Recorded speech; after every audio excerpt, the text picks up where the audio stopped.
জানিয়ে দিব এই মুহূর্তে আমাদের হাতে এসেছে বাংলাদেশের গুরুত্বপূর্ণ আপডেট সংবাদের শিরোনাম।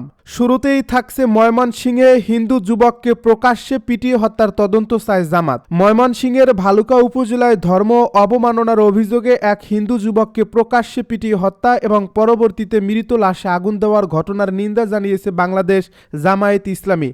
একই সঙ্গে এহেন ন্যাক্কারজনক ঘটনার সুষ্ঠু তদন্ত ও দোষীদের শাস্তির দাবি জানিয়েছে দলটি। এবারে জানিয়ে দিব ট্রাভেল পাস হাতে পেয়েছেন তারেক রহমান। আরও জানাবো শহীদ হাদির জানাজা ঘিরে ডিএমপির 7 নির্দেশনা। এদিকে জামায়াতের 2 দিনের নতুন কর্মসূচি ঘোষণা। আরও থাকছে ওসমান হাদির মৃত্যুতে ব্রিটিশ হাইকমিশনারের শোক। সব শেষে জানিয়ে দিব গোপালগঞ্জে জয়বাংলা চত্বরের নাম পরিবর্তন করে শহীদ হাদি চত্বর ঘোষণা। এতক্ষণ শুনছিলেন হাতে থাকা আপডেট সংবাদের শিরোনাম, এবারে বিস্তারিত। তবে তার আগে অনুরোধ রইল ভিডিওটিতে একটি লাইক এবং কমেন্ট করে জানিয়ে দিন ভিডিও সম্পর্কে আপনার মূল্যবান মতামত। আরও জানিয়ে দিন ভিডিওটি কোথা থেকে দেখছেন বা কোন জেলা থেকে দেখছেন। ময়মনসিংহে হিন্দু যুবককে প্রকাশ্যে পিটিয়ে হত্যার তদন্ত চায় জামাত। ময়মনসিংহের ভালুকা উপজেলায় ধর্ম অবমাননার অভিযোগে এক হিন্দু যুবককে পিটিয়ে হত্যা এবং পরবর্তীতে মৃত লাশে আগুন দেওয়ার ঘটনার নিন্দা জানিয়েছে বাংলাদেশ জামায়াত ইসলামী। একই সঙ্গে এহেন ন্যাক্কারজনক ঘটনার সুষ্ঠু তদন্ত ও দোষীদের শাস্তির দাবি জানিয়েছে দলটি। শুক্রবার এ সংক্রান্ত বিবৃতি দিয়েছেন জামায়াত ইসলামীর সেক্রেটারি জেনারেল সাবেক এমপি মিয়া গোলাম পরোয়ার।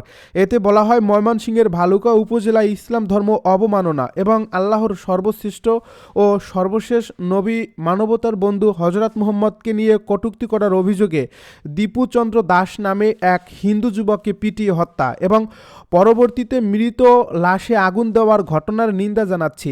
এই হত্যাকাণ্ড কোনোভাবেই বাংলাদেশের প্রচলিত আইন দ্বারা সমর্থিত নয়। এ বিবৃতিতে বলা হয়, ইসলাম কখনোই বিচার বহির্ভূত হত্যা, গণপিটুনি কিংবা সহিংসতার অনুমোদন দেয় না। অভিযোগ থাকলে তার নিষ্পত্তি আদালতের মাধ্যমেই হতে হবে, এটাই আইনের শাসনের মৌলিক নীতি। এ বিবৃতিতে আরও বলা হয়, এই ঘটনার সুষ্ঠু ও নিরপেক্ষ তদন্তপূর্বক দোষীদের আইনের আওতায় এনে শাস্তি প্রদানের জন্য সরকারের প্রতি আহ্বান জানাচ্ছি।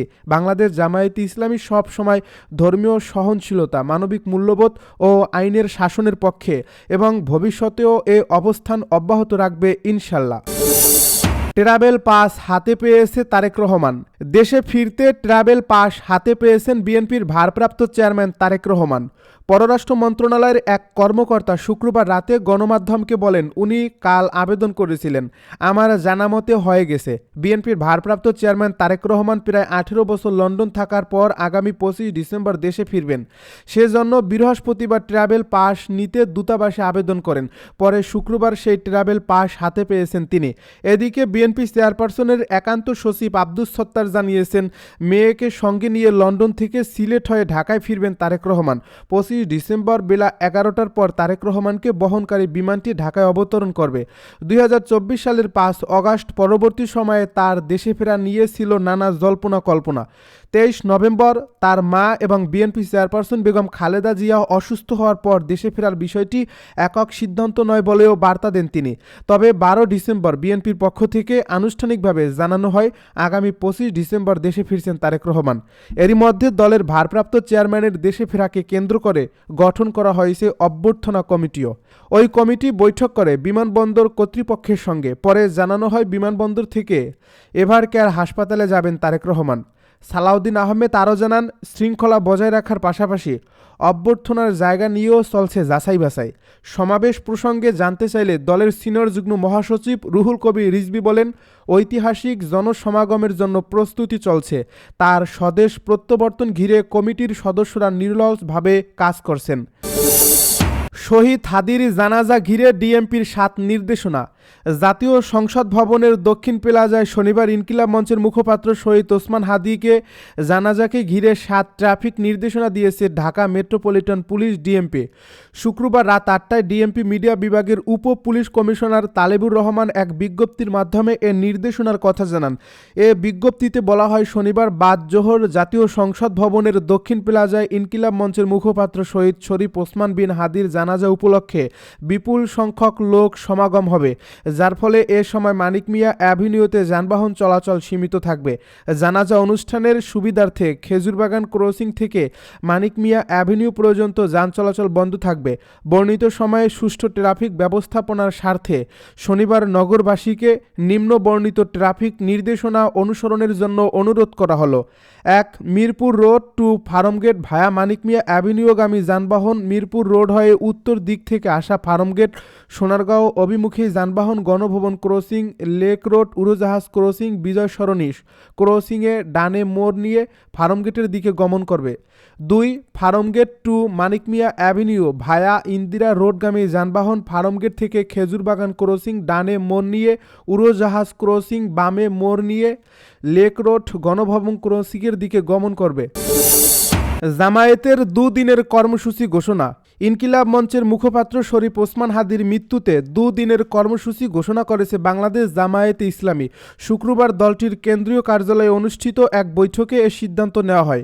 এ বৈঠকে দেশের সার্বিক রাজনৈতিক পরিস্থিতি, ইনকিলাব মঞ্চের মুখপাত্র ও বিপ্লবী জুলাই যোদ্ধা শরীফ ওসমান হাদির লাশ গ্রহণ ও তার জানাজা অনুষ্ঠান সহ করণীয় বিষয়ে আলোচনা করে কর্মসূচি গ্রহণ করা হয়।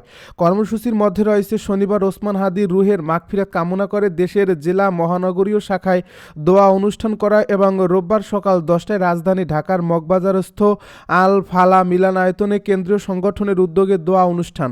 কেন্দ্রীয় কার্যালয়ে অনুষ্ঠিত বৈঠকে সভাপতিত্ব করেন সংগঠনের সেক্রেটারি জেনারেল ও সাবেক এমপি মিয়া গোলাম পরোয়ার।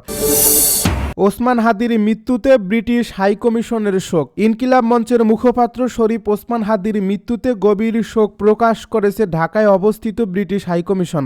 শুক্রবার এক শোক বার্তায় হাইকমিশন হাদির পরিবার, বন্ধু ও সমর্থকদের প্রতি সমবেদনা জানিয়েছে।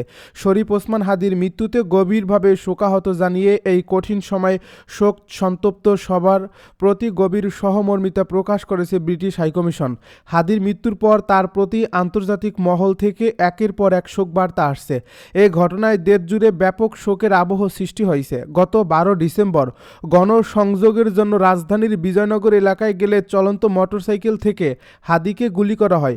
এই গুলিটি তার মাথায় লাগে। গুরুতর আহত অবস্থায় তাকে ঢাকা মেডিকেল কলেজ হাসপাতালে অস্ত্রোপচারের পর ঢাকার এভারকেয়ার হাসপাতালে ভর্তি করা হয়। পরে উন্নত চিকিৎসার জন্য এয়ার অ্যাম্বুলেন্সে করে তাকে সিঙ্গাপুরে নেওয়া হয়।